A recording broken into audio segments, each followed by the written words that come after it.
Muy buenas tardes para los que nos asisten, nos escuchan desde Latinoamérica, Brasil, Uruguay, Argentina. Buenas noches a nuestros amigos y amigas que están en España. Este es el canal de Fibra, la Frente Internacional Brasileña contra el Golpe y por la Democracia. Estamos aquí en un programa por iniciativa de Firmes, que es la Federación Internacional de Resistencia Migrante en España, y hoy vamos a hablar de los 50 años de surgimiento del Frente Amplio de Uruguay, y vamos a conocer y saber un poco del documental Kollontai, que habla de toda este momento histórico de Uruguay y donde surgió entonces el Frente Amplio. Yo soy Flavia Costa, estoy hablando desde Palma de Mallorca, en España, y aquí tenemos nuestros invitados que ahora nos van a saludar y presentarse a nuestro público. Estamos todavía a la espera de un cuarto invitado que está en España, que ya se va a incorporar a nosotros. Y bueno, pedir a los que nos están mirando aquí hoy en Facebook o en YouTube o también en Twitter, para que vengan un momento al YouTube para dar suscribir a nuestro canal, al canal de Fibra, y que comparte este video, que pueda llegar a más personas y comunicar con más gente. Buenas noches, buenas tardes, compañeros y compañeras. Bienvenidos al canal de Firmes y de Fibra. Voy a pasar entonces la palabra a nuestro compañero Gustavo Álvarez para que se presente a nuestro público. Luego, Adriana Moreira Ruiz se presentará también, es la periodista que está responsable por el documental.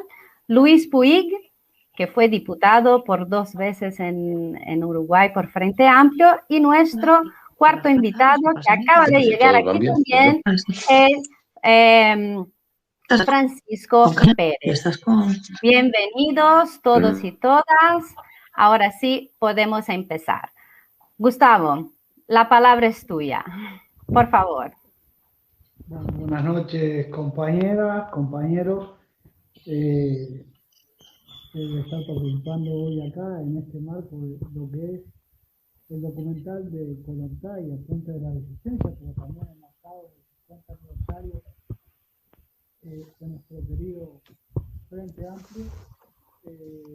Gustavo, se te ha tapado un poco el micrófono, me parece. Saludar primero, ¿ahí se escucha mejor? Mejor, perfecto. Saludar primero, bueno, a Flavia y a los compañeros que van a estar, y compañeras que van a estar acompañando, como Luis, como Fran, como Adriana. Y bueno, no es casualidad que el 5 de febrero pasado nuestro Frente Amplio cumpliera 50 años. Después desarrollaremos un poco. Estamos orgullosos de pertenecer a esa fuerza política, a esta fuerza política que nos representa a todas y todos los hombres y mujeres progresistas de nuestro país. Un aniversario que nos agarra fuera del gobierno, después veremos por qué, que vamos encaminados a un congreso en el segundo semestre de este año, producto de la pandemia. Quizás se tenga que retrasar un poco todo lo que estaba marcado, pero bueno, han sido 15 años, no solamente en Uruguay, sino una década que pasó y para Latinoamérica, y que da solamente la impresión de que estamos volviendo. Después trataremos de desarrollar el porqué a un nuevo ciclo de derechas, lamentablemente, en América Latina.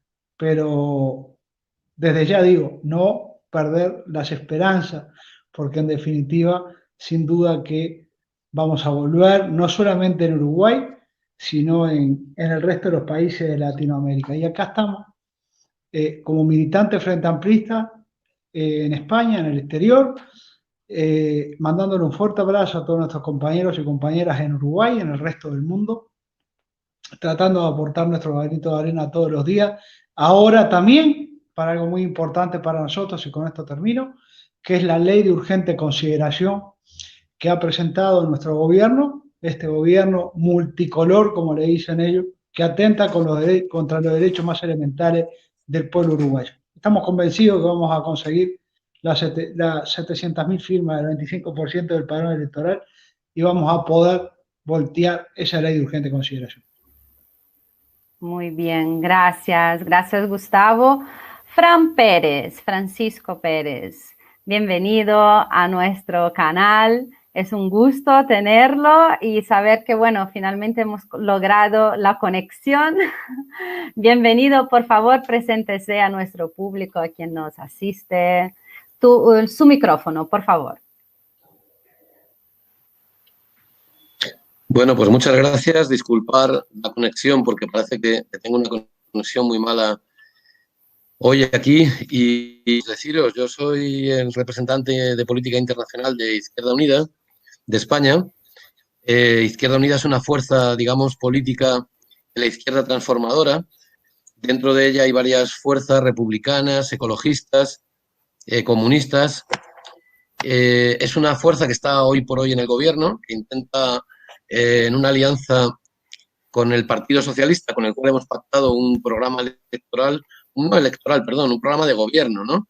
Intentamos que en un periodo pues, de crisis capitalista internacional y donde el neofascismo está muy fuerte, tanto en América Latina como en Europa, como en el mundo, digamos, contribuir a ser un freno a ese neofascismo, ya digo, internacional, que pretende resolver la crisis económica y por la derecha, pero una vez más cercenando derechos humanos, reprimiendo, imponiendo programas neoliberales salvajes a la población.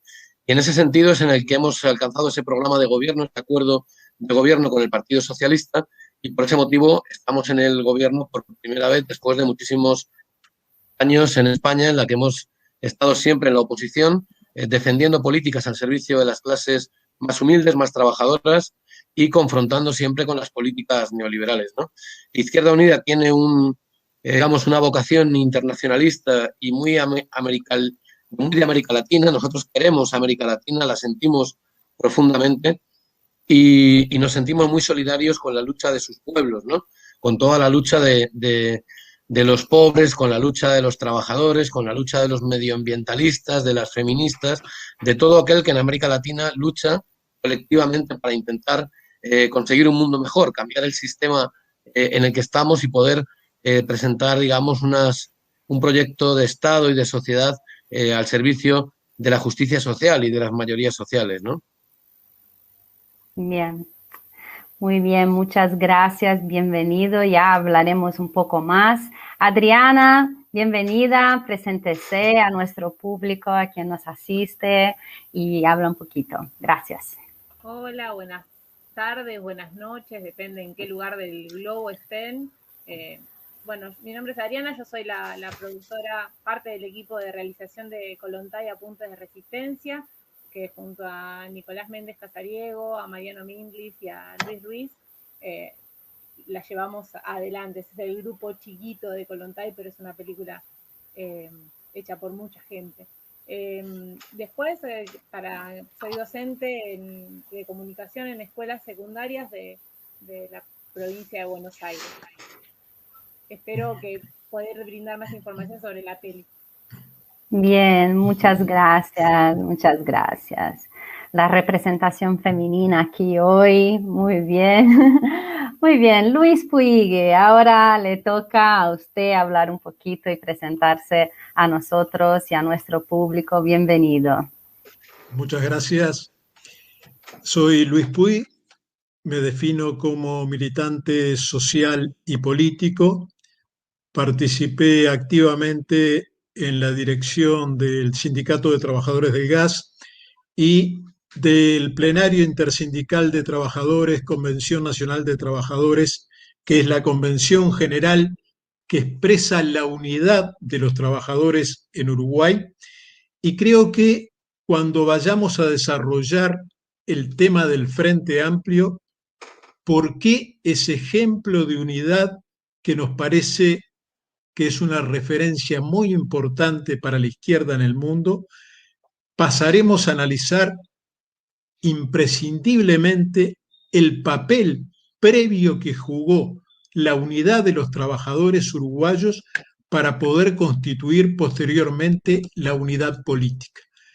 Unidad de los trabajadores que se hizo a partir de que los dirigentes tuvieron claro que más importante que sus diferencias políticas, ideológicas, y podemos decir, por ejemplo, que la participación de la unidad del movimiento sindical que se concreta en 1964, tienen participación distintos actores que rechazan, superan la idea de generar una central por afinidad ideológica. Se trata de juntar las diferentes visiones del conjunto de los trabajadores y allí participa gente que venía muy enfrentada a nivel internacional. Por ejemplo, dirigentes comunistas y anarquistas, que desde la Guerra Civil Española había generado un dolor muy grande entre esas fuerzas en el mundo. Sin embargo, ellos, junto a militantes cristianos, a militantes de otros sectores, entendieron que la unidad de los trabajadores era más importante que la diferencia entre los dirigentes. Analizar eso y lo que constituyó la resistencia del movimiento obrero en los años 60, 70 en Uruguay, enfrentando lo que se dio a llamar una dictadura constitucional en Uruguay, una especie de estado de excepción, como se define en Europa, tenemos que ver el enorme papel de la lucha de los trabajadores que jugaron en su momento y que van a seguir jugando y que están jugando hoy enfrentando al gobierno neoliberal de turno.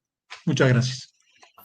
Gracias, Luis. Sabes que ya que hemos empezado a entrar en el tema y vamos a hablar del tema más profundamente, yo voy a seguir contigo para hacer una pregunta que creo que es una duda y una curiosidad que la gente tiene, sobre todo nosotros que somos militantes de izquierdas y que somos de otra generación, pero que también tenemos a estos ejemplos clásicos como el Frente Amplio de Uruguay como una referencia, como usted mismo lo dijo, ¿no? Entonces, yo creo que la gente necesita entender un poco cuál era la situación sociocultural y económica de Uruguay en el tiempo que surgió Frente Amplio, pero no solo, yo creo que esto también es un proceso que ha empezado antes y bueno, entender un poco cómo era esta estructura social, cómo era Uruguay en el surgimiento, qué es lo que motivó al surgimiento de Frente Amplio. Y además de eso, también, que es una curiosidad mía en particular, y esto lo había puesto al principio de nuestro guión, entender un poco qué es lo que era exactamente la campaña Alejandra. ¿Cómo vino? ¿Cómo surgió? ¿De dónde nació? Cuéntanos un poco. Bueno, en realidad Uruguay se lo conoció durante mucho tiempo, durante muchas décadas, como la llamada Suiza de América, donde se respetaban los derechos democráticos, donde había cierta estabilidad económica, que no estaba exenta de una profunda injusticia social, donde había movilizaciones de los trabajadores incluso en los momentos en los cuales Uruguay, producto de ser un país exportador de materias primas que se benefició de la Segunda Guerra Mundial y de la Guerra de Corea, exportando sus materias primas, eso era acumulado por un pequeño sector de la población, pero existía un sector, una clase media importante, y en ese marco se respetaban los derechos constitucionales. Vino el ajuste económico, vino el ajuste del conjunto de los países capitalistas dependientes de América Latina, que hizo pagar el precio de la crisis a los trabajadores, a los sectores populares, a las capas medias, lo cual generó un proceso de movilización y de lucha del movimiento obrero que estaba en proceso de unificación, de los estudiantes movilizados en torno a los derechos de los estudiantes y del conjunto de la población, la década del 60 es una década en la cual avanza claramente el autoritarismo en Uruguay y hay grandes sectores de la población que se plantean la resistencia a esa dictadura encubierta que todavía no era la dictadura desembosada del 73, pero que había estudiantes muertos en las calles, había miles de presos políticos, de torturados, gente que era reprimida por reclamar sus derechos. Eso va generando la necesidad de un proceso de unidad que es lento, que es dificultoso, que se concreta en el 71 en el Frente Amplio. Nosotros como Resistencia Obrero Estudiantil, como organización previa al PVP, no lo integramos en el 71, nos vamos a integrar después como PVP en el 83 en plena resistencia a la dictadura, y yo creo que ese proceso de unidad es un factor muy importante. La campaña Alejandra es una campaña que desarrolla el PVP ya en plena dictadura, con el grueso de su militancia desde Argentina. ¿Desde Argentina para qué? Desde Argentina organizando el retorno a Uruguay, organizando la lucha, la propaganda, la movilización, la denuncia contra la dictadura, porque un elemento fundamental que nosotros partíamos de la base era que había que evitar que la dictadura uruguaya se consolidara por años, por décadas, como se había consolidado la dictadura de Stroessner en Paraguay.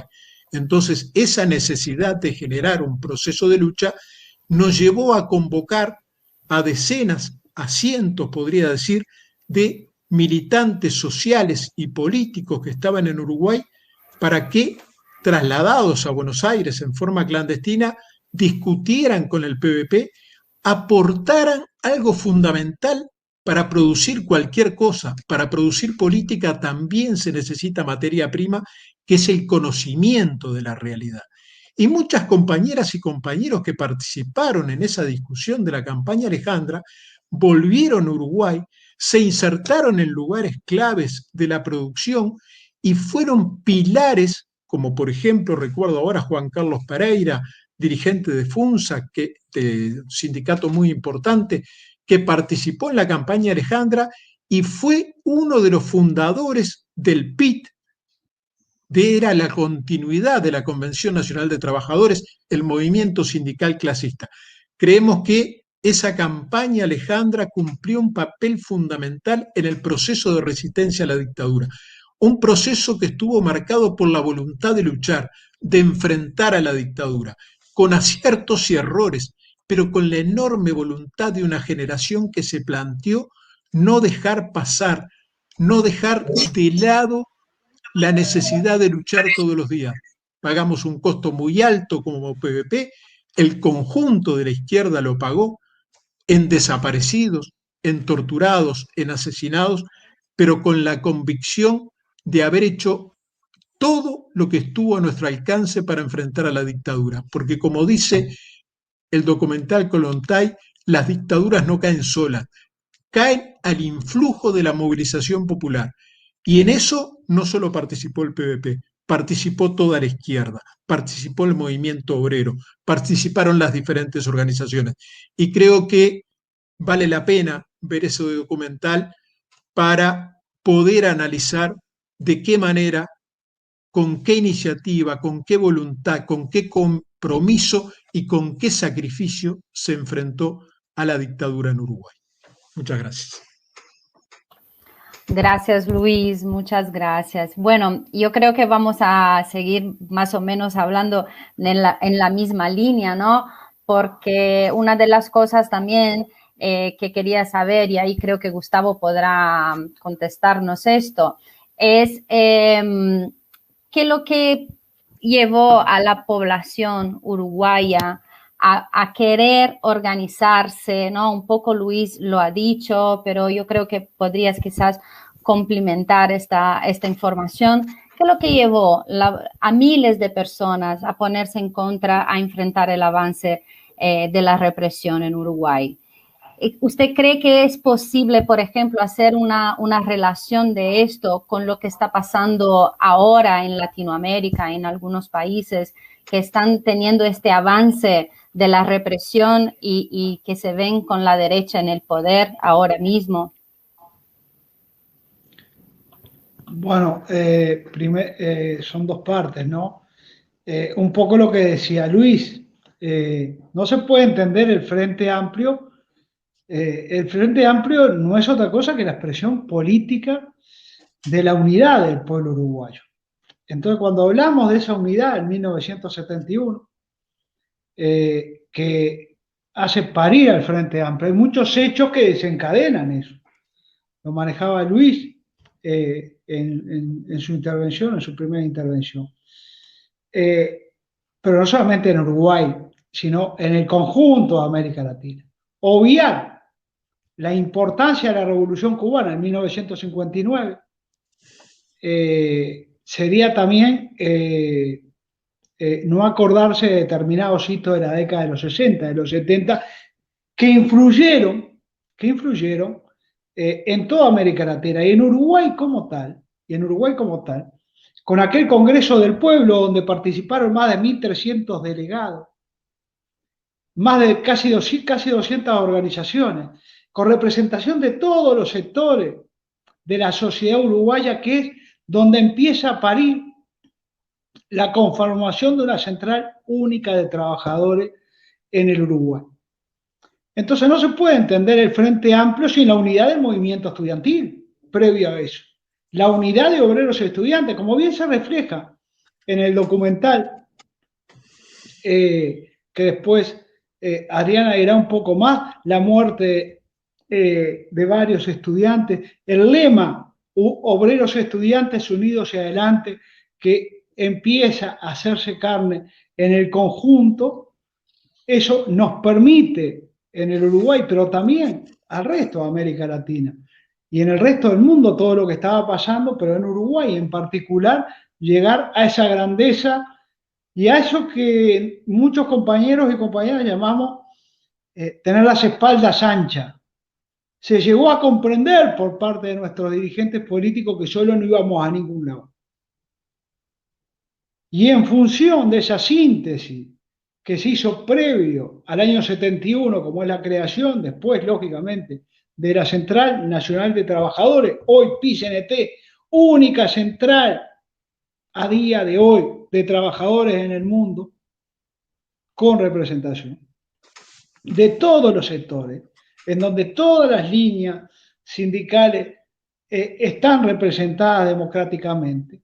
Eso logra también que en 1971 partidos históricos que están cumpliendo en este momento, que ya cumplieron más del centenario, como el Partido Socialista, como el Partido Comunista, pero también dirigentes progresistas que venían de los sectores más progresistas de los partidos tradicionales, como Álvaro Roballo, Selmar Michelini y una cantidad de compañeras y compañeros que venían de diferentes corrientes ideológicas, trotskistas, socialistas, comunistas, lo decía muy bien Luis, lograron superar sus diferencias en aras de esa unidad que al día de hoy nos permite celebrar estos 50 años.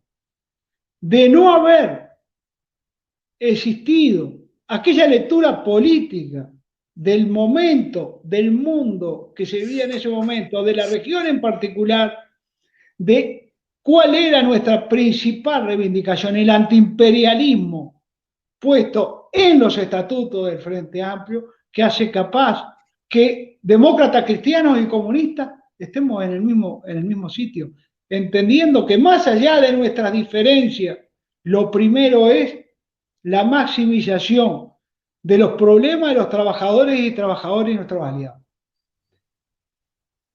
Si la segunda parte de la pregunta, y es complicado, porque en aquel momento estábamos en un proceso de acumulación de fuerza, no solamente en el Uruguay, enfrentando ya lo que después desembocó en la dictadura, sino a nivel general, a nivel mundial. No nos podemos olvidar de la Operación Cóndor, no nos podemos olvidar del eje que había en aquel momento. Claro, a día de hoy la situación no es la misma. Y quizás debemos hacernos una autocrítica de qué nos pasó. Pero también hay que tener en cuenta que como Frente Amplio, nuestros primeros 11 años, prácticamente, fueron en el combate a una dictadura que mató, desapareció y cercenó las libertades del pueblo uruguayo. Entonces, ¿es posible? Todo es posible. Pero lo que no podemos hacer es olvidar cómo empezó todo. El Frente Amplio no llega a estos 50 años por obra y gracia de la naturaleza.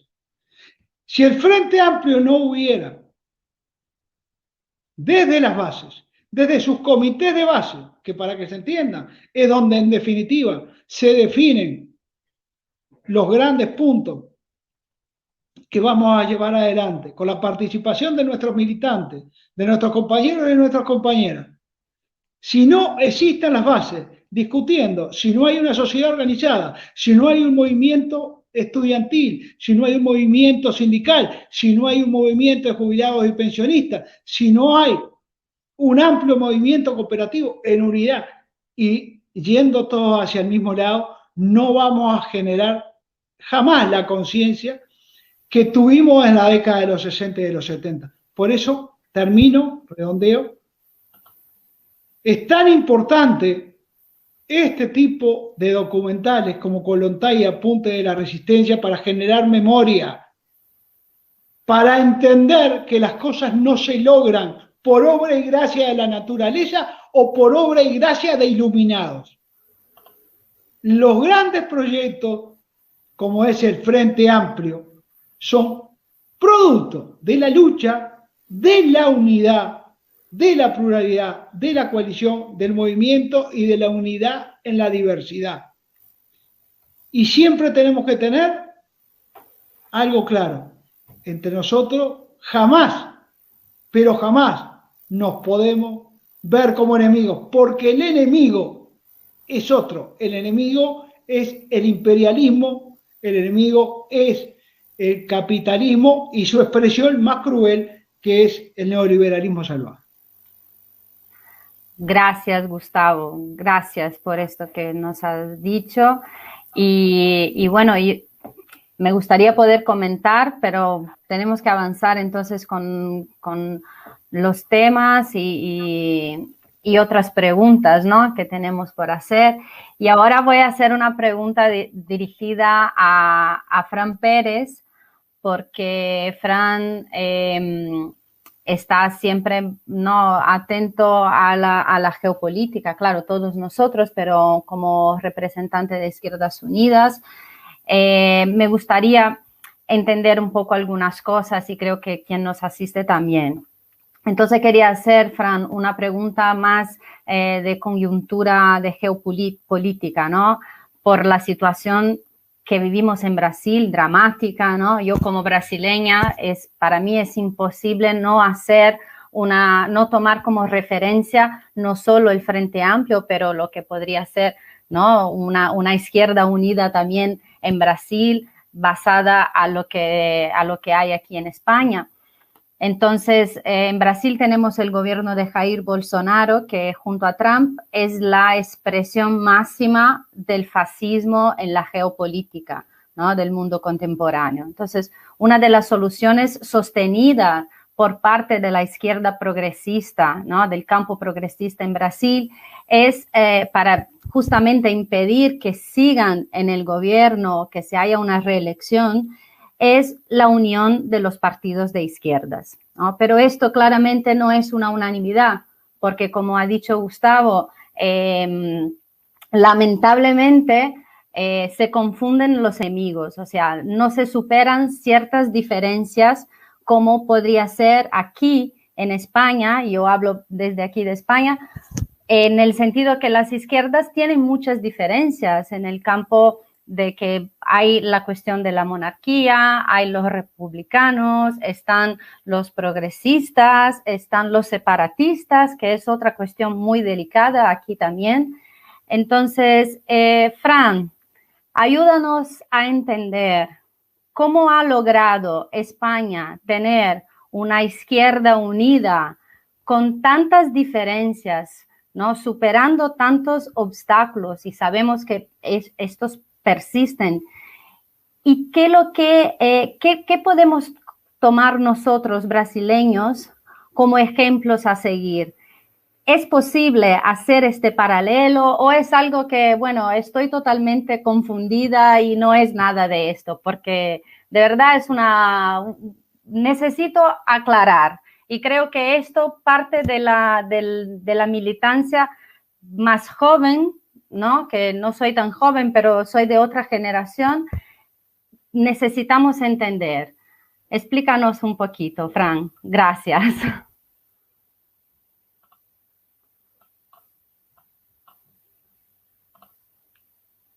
¿Fran está ahí?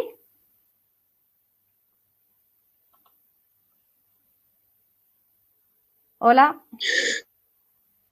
Sí.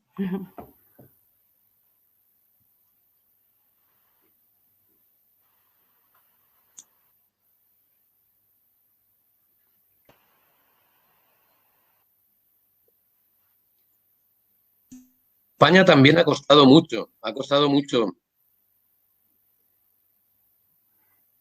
¿Sí? ¿Ahora se oye? Ahora un poco mejor, sí. Decía que en España ha costado mucho también construir, digamos, esos acuerdos en la izquierda, ¿no?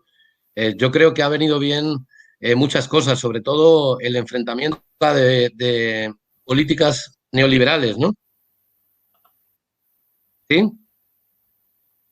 No, decía que lo que mejor ha venido para la unidad de la izquierda son las luchas en la calle, ¿no? Las luchas en la calle contra las políticas neoliberales del Partido Popular, el partido de la derecha española, que ha sido un partido que ha aplicado políticas de privatizaciones, políticas de ajustes muy duras, políticas incluso represivas contra los derechos civiles de los ciudadanos. Y yo creo que el luchar juntos en la calle, en el caso, por ejemplo, de Podemos, es otro partido político con el que Izquierda Unida ha hecho una alianza que se llama Unidas Podemos, ¿no? Precisamente. Esa unidad en la calle, esa unidad de lucha, al final te lleva a una convergencia, a una unidad política, a generar espacios conjuntos de lucha, ¿no? Es generar espacios políticos e incluso una alianza electoral, como en el caso de Izquierda Unida con Podemos, ¿no?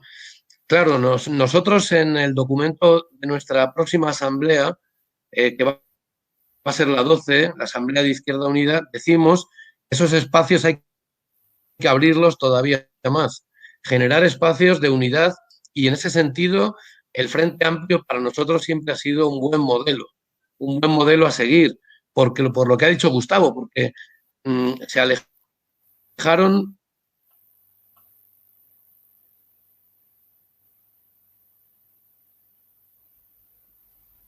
todas las discrepancias, se fue buscando un denominador común político, ¿no? Y se fue buscando una unidad, sacrificando las diferencias y gestionando las, ¿no? Yo creo que aquí en España hemos llegado a esto ahora, que es positivo, incluso hemos llegado a un acuerdo de gobierno, como decía, con una fuerza socialdemócrata como es el Partido Socialista, ¿no? Donde teníamos experiencias de gobierno con ellos en los ayuntamientos, pero donde nunca habíamos estado juntos en un gobierno estatal, en un gobierno nacional, ¿no? ¿Y cuál es una de las clases? El programa, ¿no? Pactar un programa político a desarrollar en estos 4 años. Llevamos ya un año solo de gobierno. Imaginaros también que después de que este hecho histórico, firmar un acuerdo de gobierno con el Partido Socialista desde Unidas Podemos, desde Izquierda Unida y Podemos, eso, y justamente un mes después de firmado y constituido el gobierno nos encontramos con la pandemia, ¿no? En una situación de crisis económica muy complicada y, bueno, donde hay que tomar medidas que favorezcan a los trabajadores, a la gente más humilde, a la gente precaria de este país, ¿no? Y que ha sufrido políticas. Una clave es el programa. Yo creo que que en Brasil también tiene que ser posible, el que la izquierda se dé cuenta de que hay un enemigo principal. Y el enemigo principal es el neoliberalismo y ahora incluso Bolsonaro, el neofascismo, ¿no?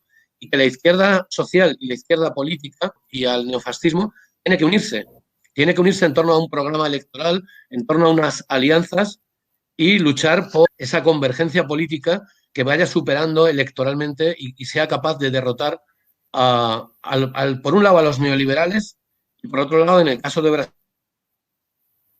a Bolsonaro, al neofascismo, que es un peligro tremendo, como hemos dicho, un peligro para la democracia, un peligro para la población, para los derechos indígenas y que buscan imponer un modelo autoritario de sociedad, ¿no? Ese modelo Bolsonaro es Trump y es el neofascismo europeo. Entonces están en todas partes. Quiero decir que con la crisis del capitalismo se ha desarrollado ese neofascismo al que tenemos que derrotar. Y para eso la unidad es fundamental, la convergencia, ¿no? El generar espacios conjuntos de lucha política, como decía, de lucha social, encontrarnos en la calle, en la lucha, por ejemplo, por la vivienda, por la educación pública, por la sanidad pública, por ejemplo, ahora con el COVID, por una vacunación gratuita y masiva del pueblo, ¿no? Esos son motivos de lucha que si nos unen en las calles, nos unirán poco a poco en lo político. Y ser conscientes de que el enemigo principal es un enemigo muy poderoso que ya causó mucho mal a la humanidad en el siglo pasado y que puede seguir causando mucho mal esas opciones.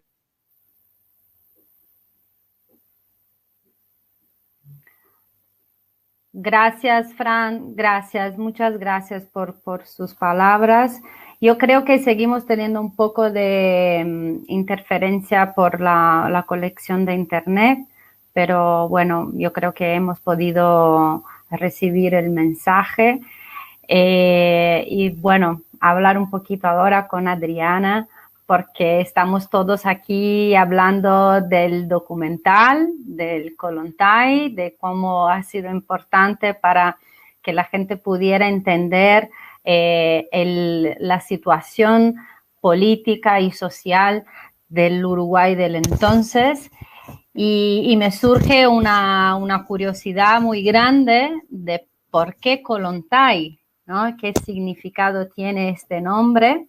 Y voy a hacer dos preguntas en una, Adriana, porque hemos visto también que el documental ha sido premiado, ha recibido el tercer premio Documentalistas del DOCA en Buenos Aires en el 2018.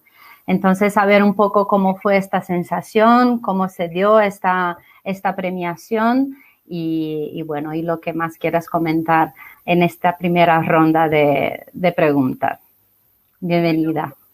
Gracias.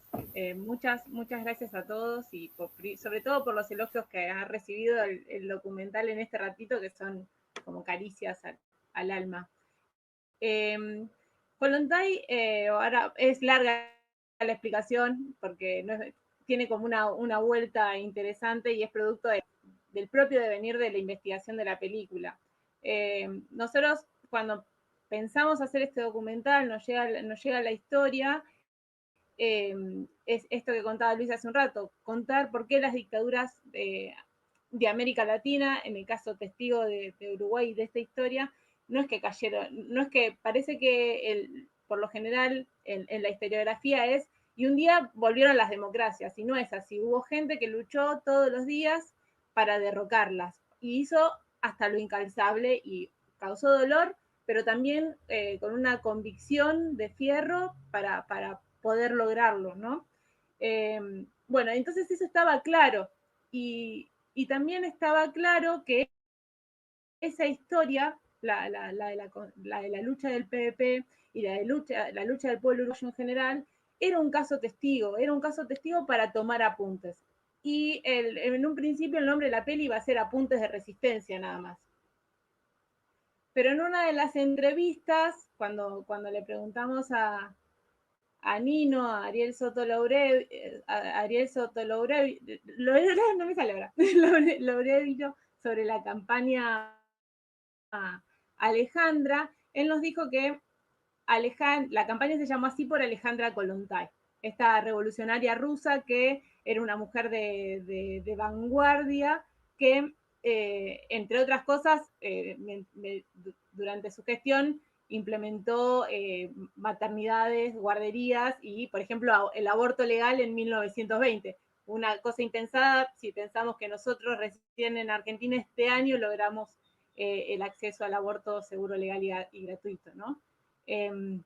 Entonces, eso por un lado. Y también, antes de presentar la carpeta y en el proceso de investigación de la película, quisimos hacer un juego como en el de los documentos del Congreso, por ejemplo, que usaban muchas palabras claves para nombrar otra cosa. Por ejemplo, en los documentos del Congreso fundacional del PVP, cuando hablan de Argentina, en realidad escriben la palabra o dicen la palabra Venezuela, ¿no?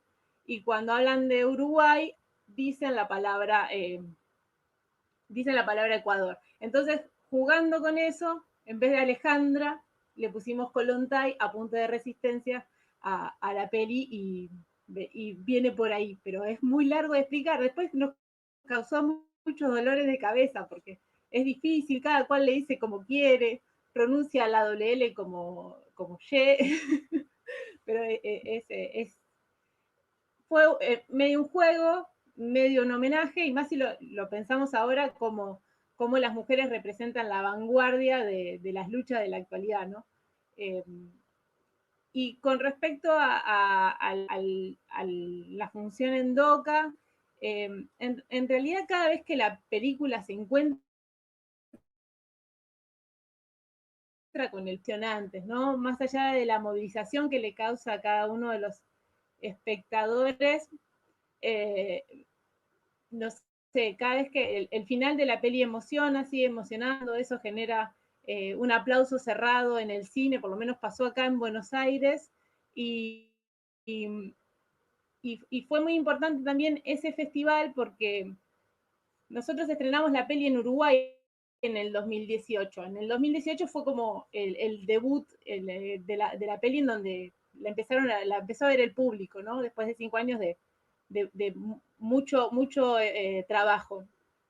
Y ya había pasado por Uruguay y acá en Argentina había participado del Festival de Cine Político en mayo y en noviembre tiene esa función. En un contexto de mucha lucha acá en la Argentina porque era el gobierno macrista, teníamos una política de ajuste muy grande y muy grande también en el Instituto de Cine. Nos costó mucho que la película, y como a otros documentales de la Argentina, tuvieran un espacio para que pudieran ser vistas en sala. Entonces, eso también fue importante, ¿no? Ese festival contra hegemonía y rebelión, la verdad fue muy importante, no solo para la película, sino para la lucha de los documentalistas en la Argentina en un contexto de ajuste.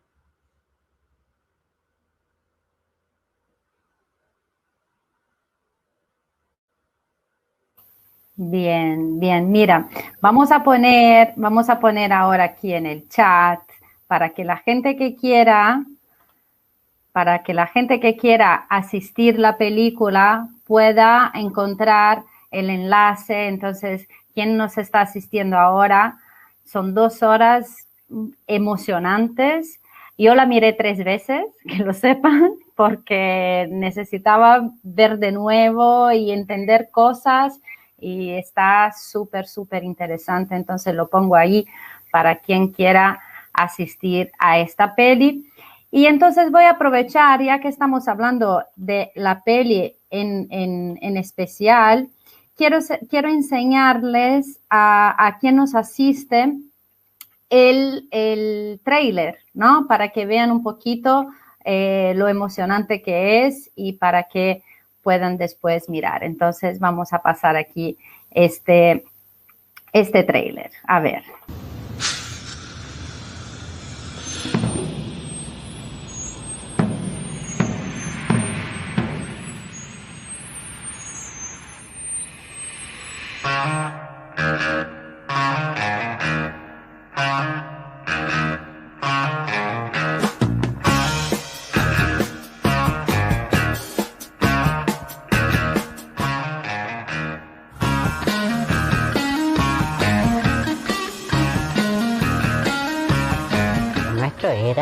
sindicato, acción directa, apoyo a los conflictos obreros. Yo me formé en eso y me alegro de haberme formado en eso porque aprendí, puse la pata en el suelo.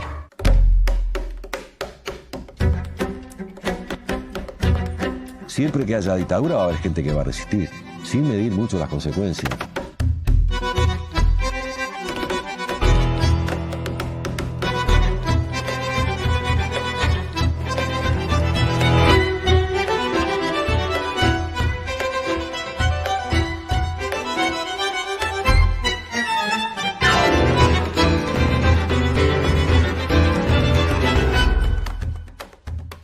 El régimen se estaba consolidando.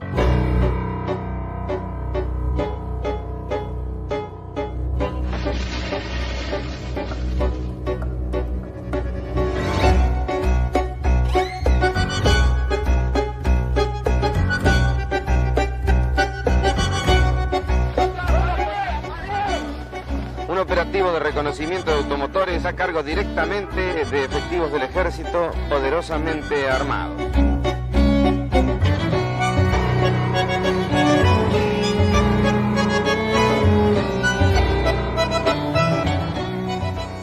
No hay posibilidad de plantear la lucha por la victoria del pueblo que no suponga encarar las formas en todos los niveles de resistencia contra la dictadura que impide que el pueblo viva en paz, con libertad y con justicia.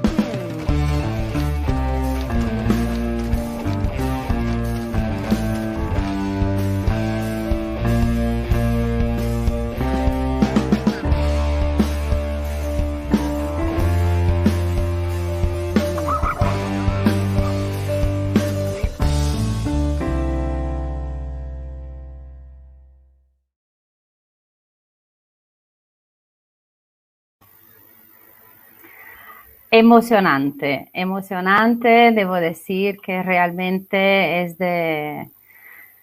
es para mirar más de una vez, no tengo la menor duda. Voy a aprovechar este momento para saludar a la gente que nos está asistiendo ahora, que hay mucha gente creo que han hecho un buen trabajo aquí de divulgación, de difusión de nuestra charla, porque tenemos bastantes personas aquí mirándonos. Entonces está João Júnior de Barcelona, que está diciendo say no, acuerdo Mercosur, Unión Europea. Ya vamos a hablar de esto también, voy a hacer una pequeña pincelada sobre esto.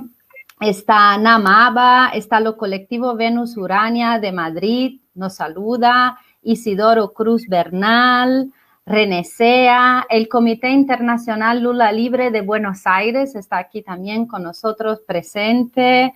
Están los compañeros de Alemania, Miriam Casas, me está hablando a mí, mira, me dice Flaviña, muy linda.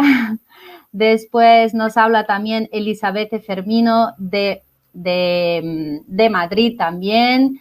Los compañeros aquí de Palma de Mallorca también están presentes. Iván Valcarcel, está Rafael Poloni, también compañero nuestro de aquí, nos dice enhorabuena. Entonces, muchas gracias a vosotros que están asistiendo a esta charla, y si ainda no se suscribieron en nuestro canal, lo pueden hacer ahora. Es muy fácil, vamos ahí, hacemos suscripción, suscribir, y pueden también activar la campanilla. Así cada vez que tenemos una buena charla van a recibir una notificación y lo pueden compartir.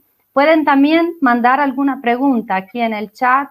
No sé, no vamos a tener tiempo de mirar todas, pero alguna podemos ponerla aquí para nuestros invitados. Adriana, voy a seguir contigo, ¿vale? Voy a seguir contigo porque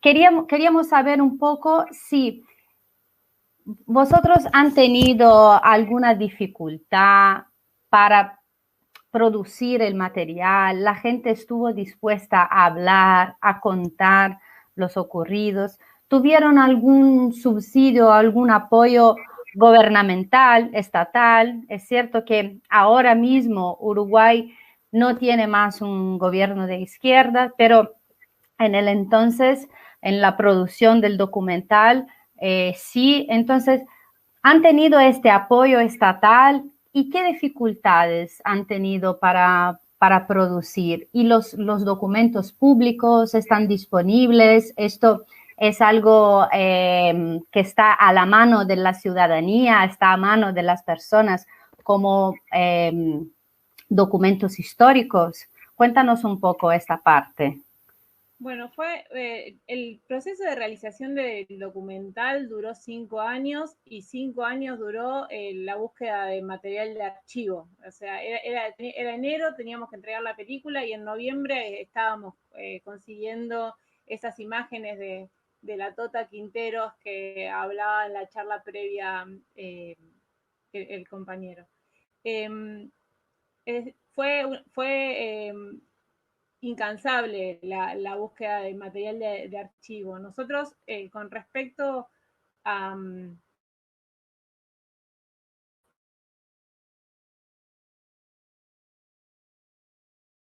para Cerca tiene una vía, que es la vía digital, que también es producto de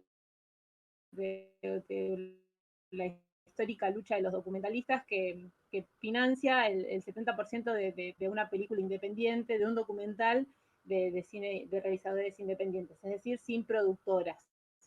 Eso fue vital porque para contar la parte clandestina, nosotros queríamos contar el cómo se resistía, ¿no? Y a veces para eso no hay material, o sea, no había material clandestino de una pintada, entonces la tuvimos que hacer ficción. Y eso ayudó y mucho y hace que documentales como este puedan existir. Y además nos dio una mano también muy grande de la Universidad Nacional de Lanús en la peli. Después, con respecto a la búsqueda de archivo, fue de todo. Yo creo que no hubo archivo en Uruguay, en Montevideo, ni en Argentina que no recorriéramos buscando información. Hay horas de búsqueda y navegación de Nicolás Méndez Casariego en internet buscando todos los materiales.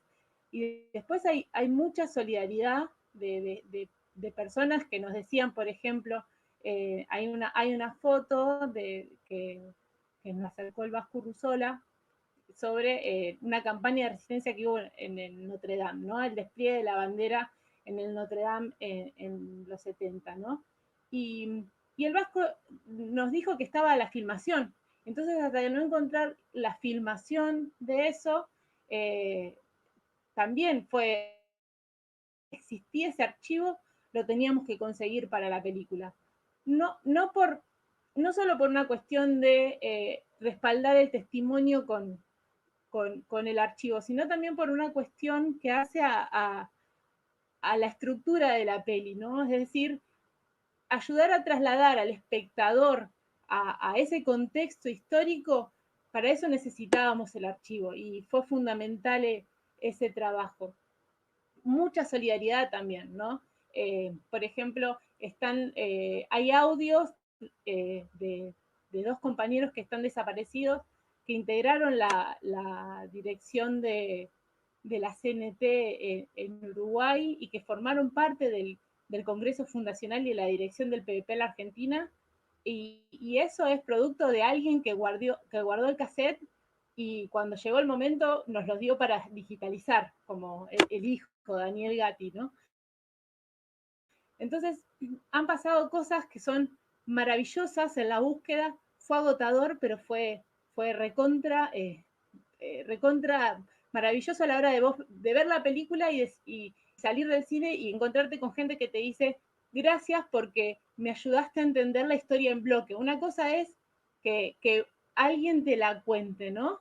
Que la cuenten tus papás, incluso para mí, que soy hija de uruguayos, no sabía muy bien de qué se trataba esto, pero ver la película en esas 2 horas que tiene muchísima información, nos ayuda a eso, a comprender qué pasaba en ese contexto y para eso el archivo es fundamental, fundamental.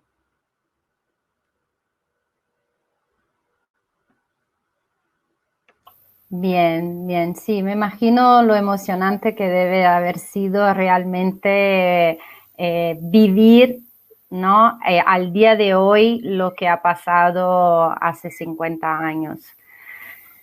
Pero felicitaciones, enhorabuena, porque realmente es una peli muy, aparte que muy bien hecha, trae esto, mucha información, ¿no? Y es instructiva, o sea, para quien no conoce la historia, es una forma realmente de conocer un poco y saber del contexto, ¿no?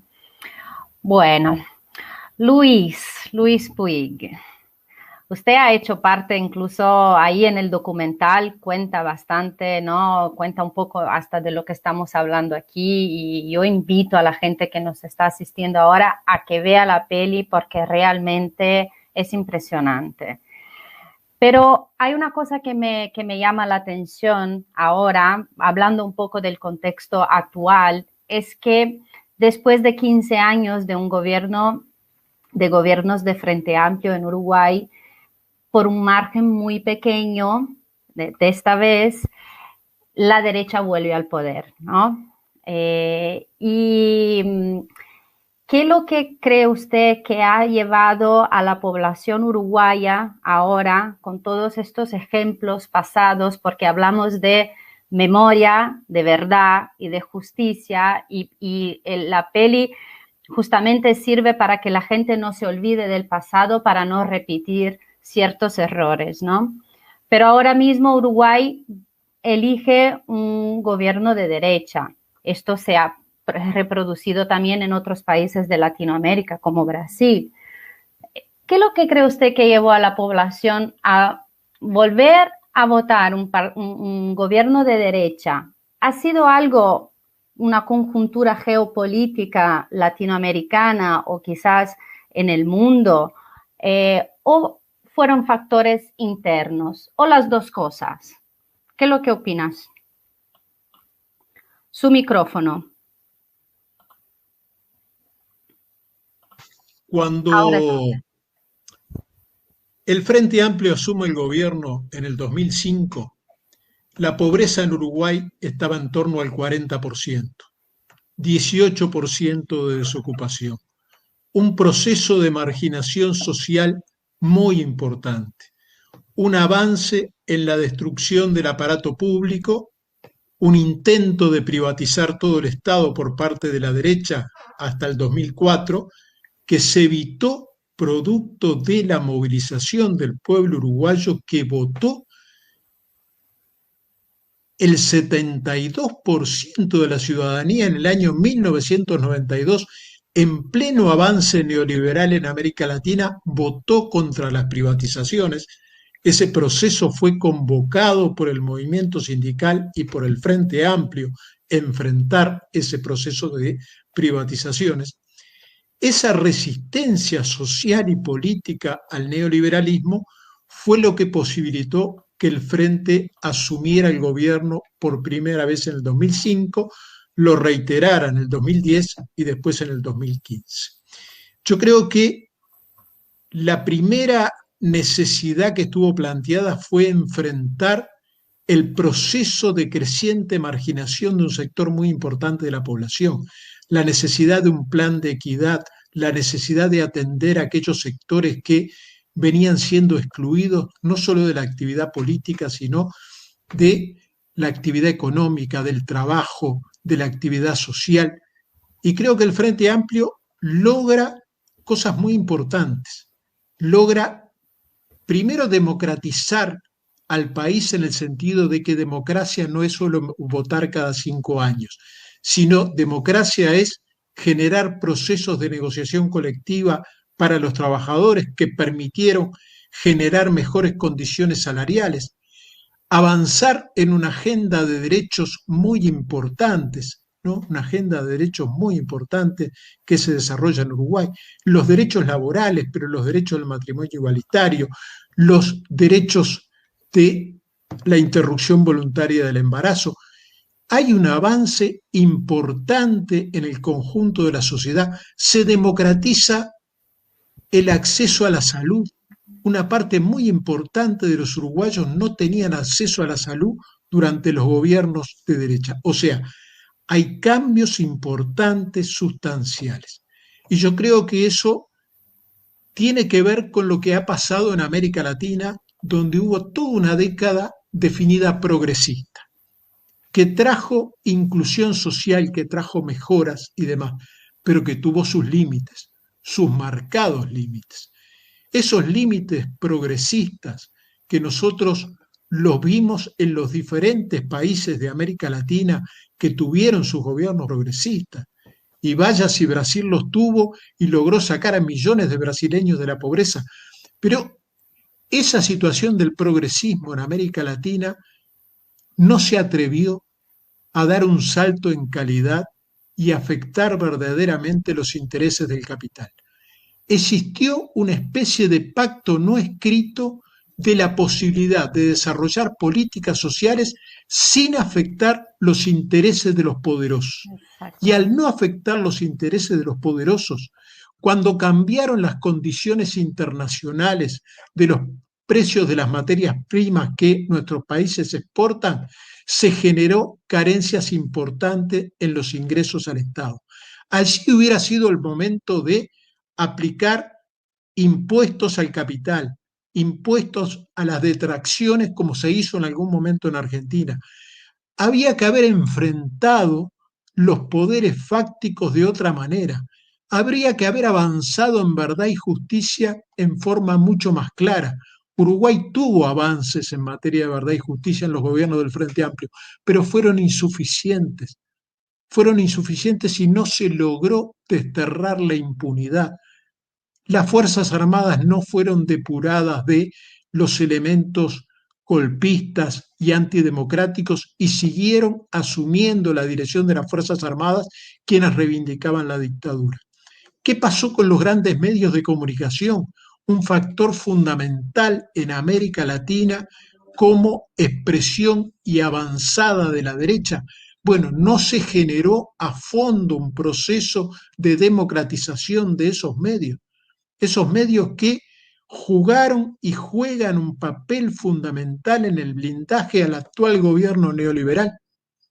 Un gobierno neoliberal, y Gustavo hoy se refería a lo que venimos enfrentando hoy, a una ley de urgente consideración votada en plena pandemia, votada sin discusión con la sociedad, votada en tiempo récord y que genera mayor represión, desmantelamiento del Estado, perjuicio para la educación, genera una situación de impunidad en el país.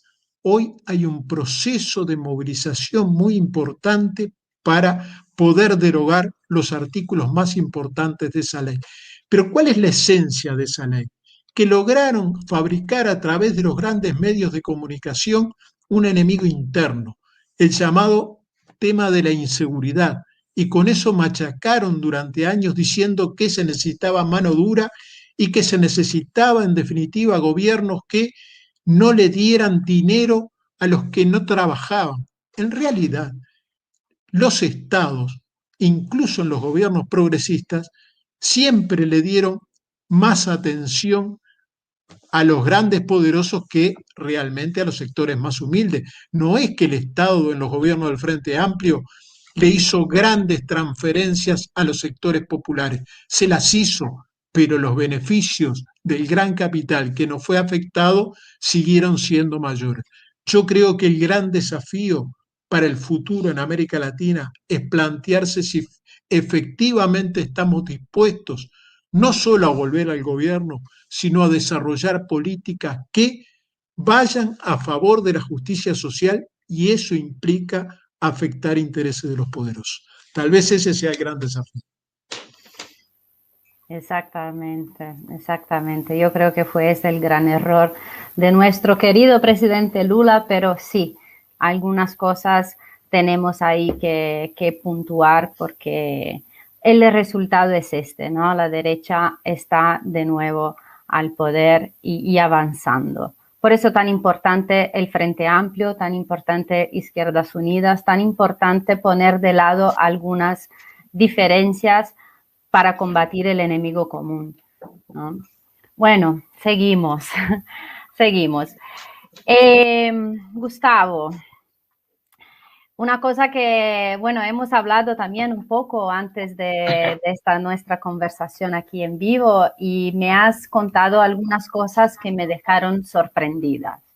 Y una de ellas fue que me dijiste que el Uruguay es el único país de Latinoamérica que no tiene secciones electorales en el extranjero, ¿no? Que el uruguayo que vive fuera de Uruguay no puede votar aquí en España. Por ejemplo, usted es un ciudadano uruguayo que vive en España y si quiere votar tiene que volver a Uruguay, o entonces 2 elecciones y tienes el título cancelado, ¿no?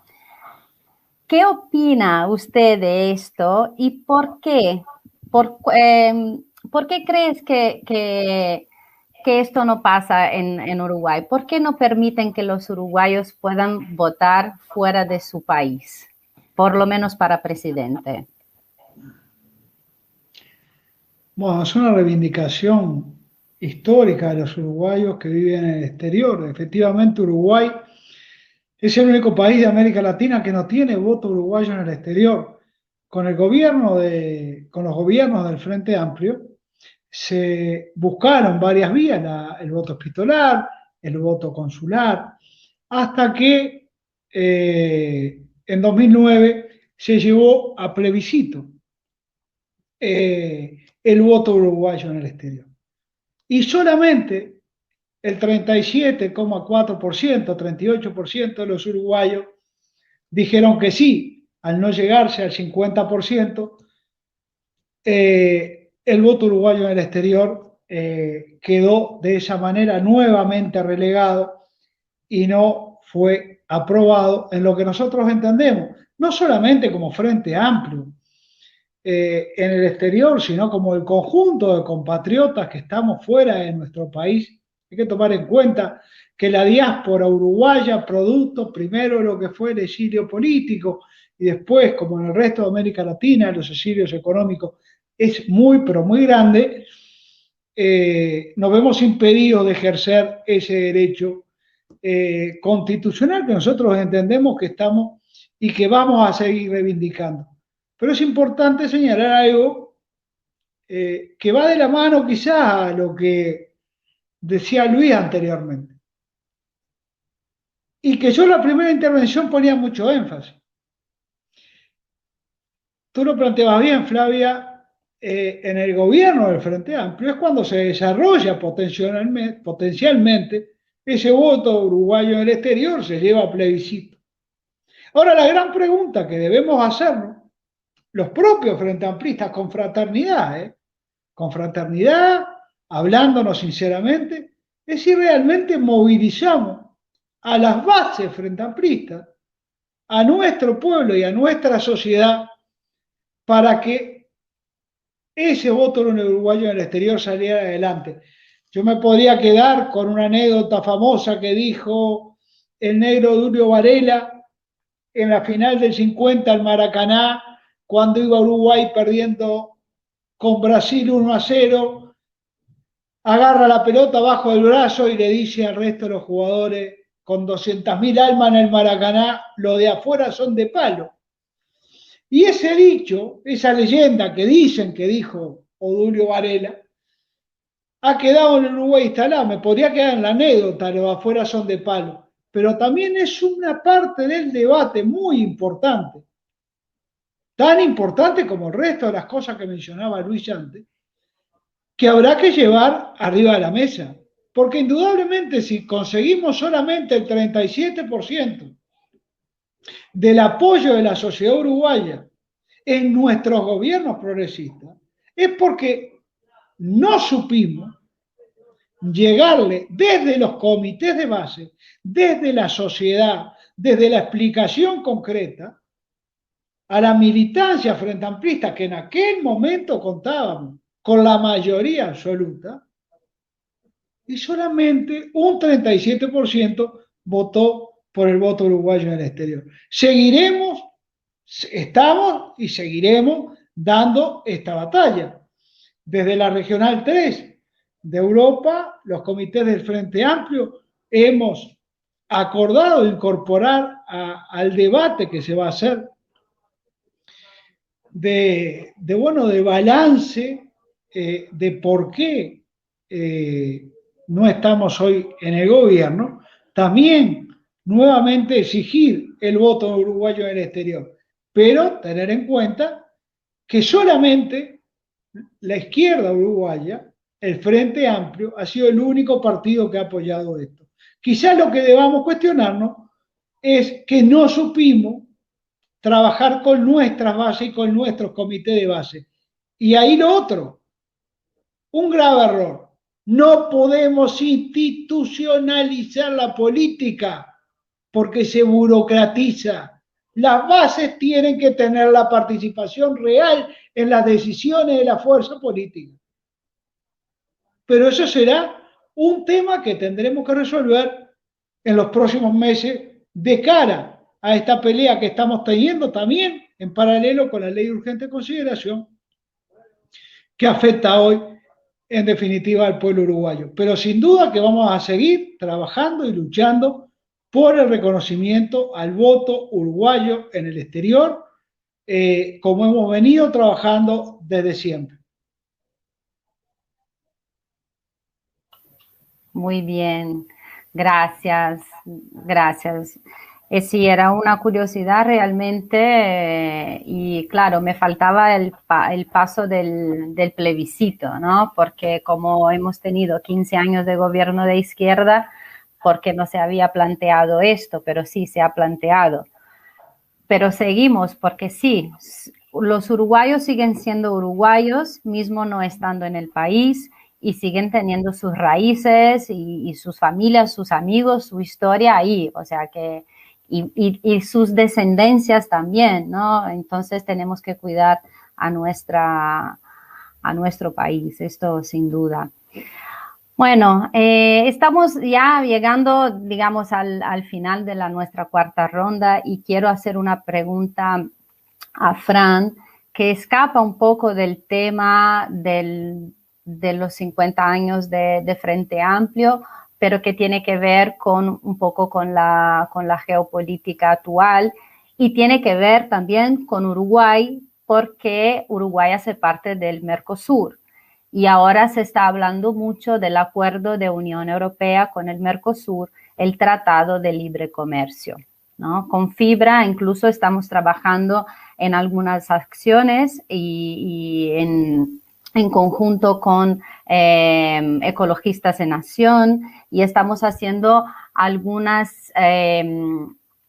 trabajos de comunicación con el Parlamento Europeo, con el Parlamento Español, haciendo pequeñas protestas pacíficas y sin aglomeraciones, sobre todo haciendo lo que comentaba también con Adriana poco antes de empezar, con algunas proyecciones de calle en edificios públicos para intentar informar a la gente de qué se trata exactamente el acuerdo, cuáles son las consecuencias para los países europeos, pero también para los países latinoamericanos, ¿no? Entonces quería preguntar a Fran, ¿qué piensa usted de este tratado? ¿Qué podrías aportar a quien nos escucha que está aquí en España, las consecuencias para la ciudadanía española, para los españoles en sí, pero también las consecuencias para la sociedad mundial, porque si hablamos de consecuencias ambientales, estamos diciendo que las consecuencias son para todos.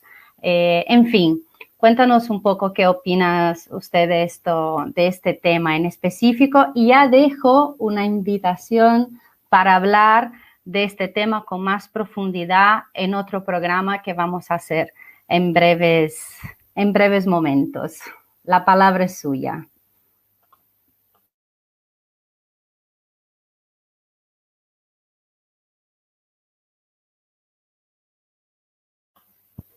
Fran, tienes el micrófono apagado. Ahora, sí, disculpar, compañeros, sí. No, decía que un acuerdo comercial un acuerdo comercial puede ser positivo o negativo, depende a quién beneficie, ¿no? Entonces, este es un acuerdo capitalista, neoliberal y además de liberación del comercio, de liberalización del comercio, que para empezar pues va a ahorrar mucho dinero en impuestos al ser libres los aranceles a las grandes empresas de un lado y de otro lado del Océano Atlántico, ¿no? Es decir, ¿y a quién va a restar ese dinero? Ese dinero se le va a restar a los estados. Entonces, habrá menos ingresos para los estados del Mercosur y para los estados de la Unión Europea para luego poder hacer políticas públicas al servicio de las mayorías sociales para impulsar después la educación, la salud, la vivienda pública, etcétera, ¿no? Pero, bueno, analizando un poco a quién beneficia y a quién perjudica. Pues beneficia a las grandes empresas europeas, sin ninguna duda, de los automóviles, del textil, farmacéuticas, químicas, a todas en general, y sobre todo a los grandes exportadores agropecuarios también del Mercosur. Es decir, va a favorecer más a los grandes empresarios que a los pueblos y va a perjudicar, sin ninguna duda, a los pequeños productores agrícolas y ganaderos de un lado y de otro. Va a perjudicar al ecologismo social, al cooperativismo, porque va a beneficiar a los grandes, digamos, a los grandes negocios, ¿no? Incluso va a perjudicar a sectores industriales del Mercosur también, porque van a entrar los productos compitiendo de la Unión Europea con muchísima fuerza, ¿no? Luego, claro, desde sectores ecologistas, como tú señalabas, se ha criticado con razón el hecho de que si tú aumentas el transmercancías al por mayor, obviamente aumentas los combustibles, la quema de combustibles, y eso va a perjudicar claramente a la contaminación, ¿no? del mundo en el que vivimos. Pero también hay una gran preocupación por los daños que se puedan causar a la Amazonía, al Chaco, ¿no? Ya están muy dañados en parte por los monocultivos agrícolas de la soja, ¿no? por la desatención y la barra libre que ha dejado Bolsonaro, por ejemplo, para dañar la Amazonía, que es un gran pulmón de la humanidad, ¿no? Y del planeta. Y luego hay una gran preocupación, sin duda, por los derechos humanos de los pueblos indígenas, que también pueden verse afectados por el accionar de los terratenientes, del paramilitarismo, ¿no? Y puede haber nuevos conflictos por la propiedad de la tierra, sin ninguna duda, ¿no? Todo esto es una gran preocupación. En Europa existe preocupación por el tema de los pesticidas, ¿no? Es decir, Bolsonaro ha legalizado más de 200 pesticidas a la hora de cultivar los alimentos, por ejemplo. En Europa hay hay estándares de sostenibilidad medioambiental respecto a los pesticidas, a los productos tóxicos que pueden perjudicar la alimentación y de los consumidores europeos, ¿no? Y eso, justamente esta última parte que os comento, ha sido la que en algunos países como en Austria, en Holanda o en Bélgica, hay una parte de la población muy preocupada, está también concientizada, digamos, de todo este acuerdo económico, del daño que puede suponer para los pueblos de un lado y de otro del Océano Atlántico y que también han impedido que de momento se aprueben en los parlamentos de esos países, ¿no? Incluso el Parlamento Europeo ha expresado su preocupación por las políticas que dañan el medio ambiente del gobierno de Bolsonaro, ¿no? Y yo pienso que mientras no se resuelvan estas contradicciones, de aprobarse será un acuerdo comercial perjudicial para los pueblos, muy rentable para las grandes empresas, ya digo, europeas y sobre todo de exportación agropecuaria de América Latina, ¿no? Y luego tiene sin duda más cosas negativas. Fijaros que ha sido un acuerdo que ha tardado un montón de años en debatirse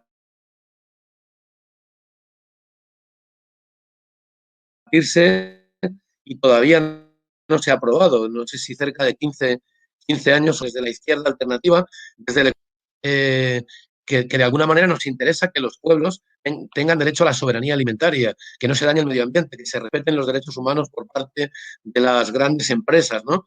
Y bueno, pues realmente son más las preocupaciones, son mucho más los aspectos negativos que le vemos a la aprobación de este acuerdo, de este tratado comercial en la izquierda europea, porque puede haber partidos socialdemócratas que apoyen este tratado y partidos más de izquierda alternativa como nosotros que estemos en contra. Y eso es un que está en debate y que está sin resolver, ¿no?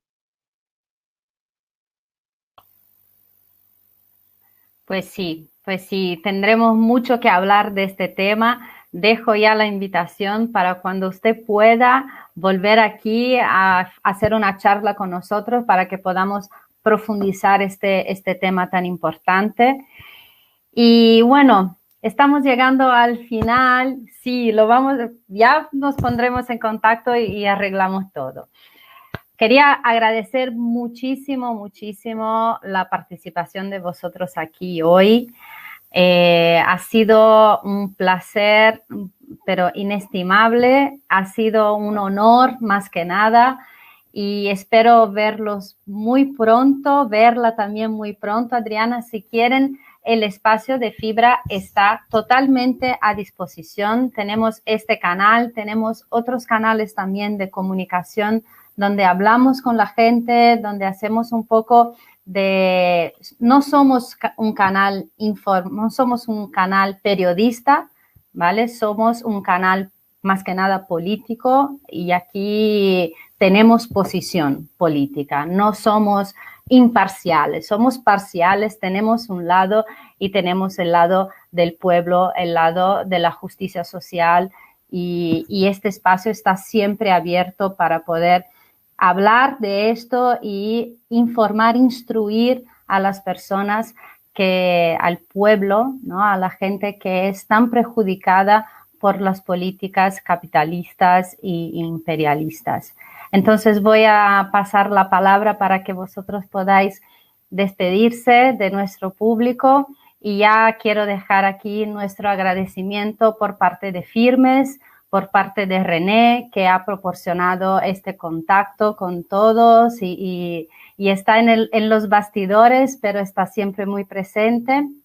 Agradecer también a la Fibra, que es la Frente Internacional Brasileña, que ha sido creada en el 2016 y hoy cuenta con 111 colectivos en todo el mundo. Entonces, es una organización bastante fuerte internacionalmente y agradecerlos a vosotros por la presencia aquí.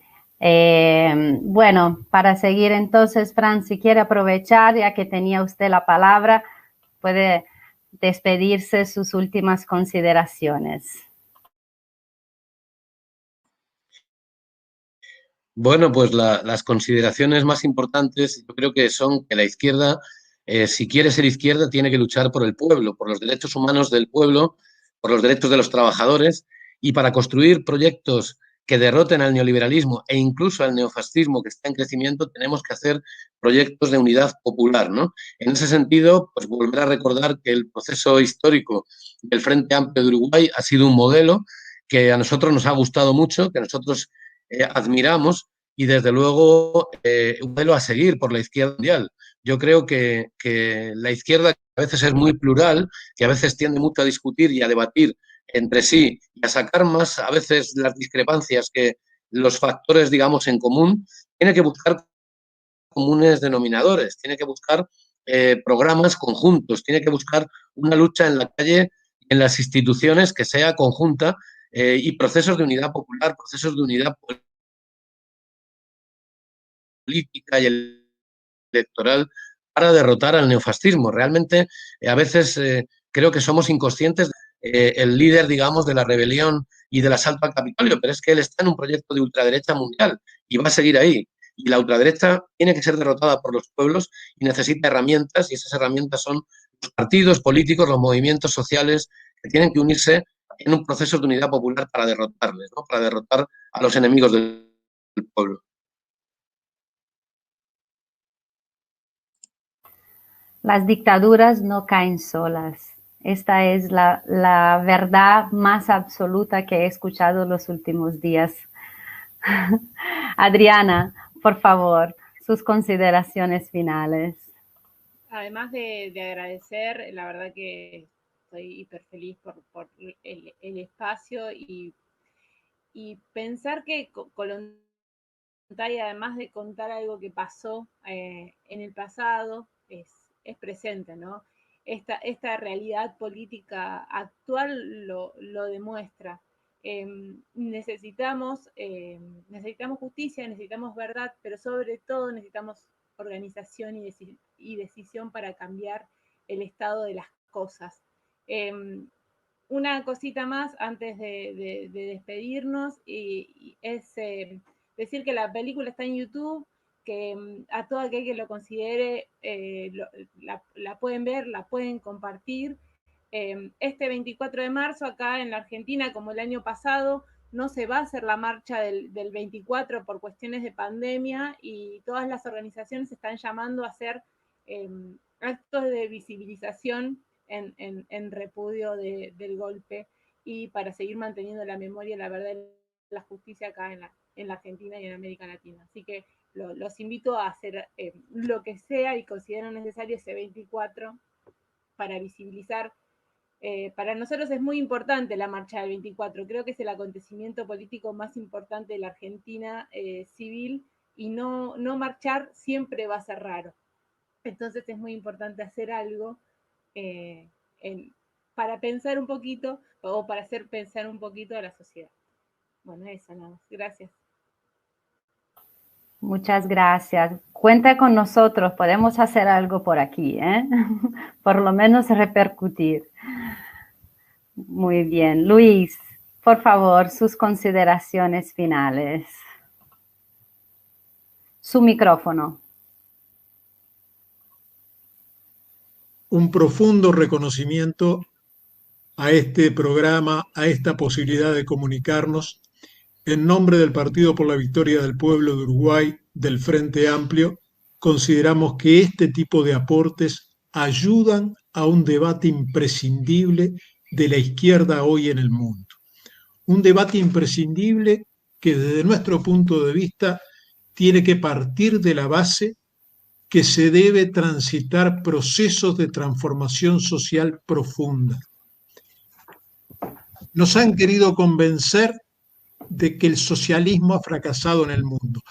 Ha fracasado una forma de socialismo burocrático, no participativo, pero en realidad el capitalismo significa violencia, muerte, explotación, refugiados, violaciones permanentes a los derechos humanos, gente que muere por hambre, y bueno, una alternativa socialista, una alternativa de cambio, se hace únicamente con la participación de la gente. Para nosotros es fundamental que las organizaciones sociales, las organizaciones políticas de izquierda se identifiquen con algo que decía Gustavo hace un rato, con algo que decía Frank, el tema de juntarse, de encontrarse en las luchas populares, en la forma de avanzar en ese proceso.